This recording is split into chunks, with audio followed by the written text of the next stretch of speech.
Ngayong araw, makakaasa pa rin ng mga kalat-kalat na pag-ulan at may kasamang thunderstorm sa Palawan at yun din po sa Zamboanga Peninsula.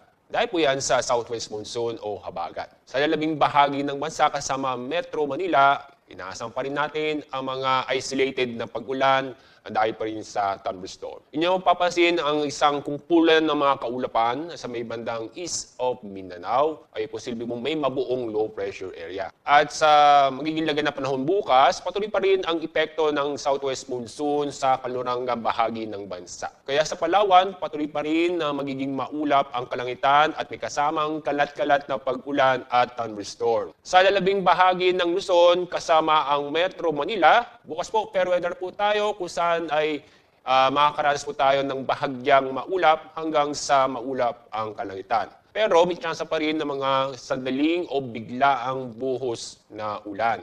Sa Visayas at Mindanao, dahil pa rin sa habagat, ay itong western na Visayas at yung Zamboanga Peninsula ay magiging maulap ang papawirin at inaasahan pa rin natin ang mga kalat-kalat na pag-ulan at thunderstorm. Samantala, ang lalabing bahagi ng Visayas at ganoon din sa Mindanao, fair weather po tayo, maliban sa mga localized thunderstorm. As sa weather outlook, sa araw ng Martes at sa Miyerkules, dahil pa rin sa habagat, ay magiging maulap ang kalangitan na may kasamang kalat-kalat ng pag-ulan at thunderstorm sa Metro Manila. Pero pagdating ng Huwebes, muli po gaganda ang panahon, maliban na po sa mga pulong-pulong pag-ulan. Sa Legazpi City, sa araw ng Miyerkules ay maulap ang kalangitan at may tsansa ng mga kalat-kalat na pag-ulan at thunderstorm.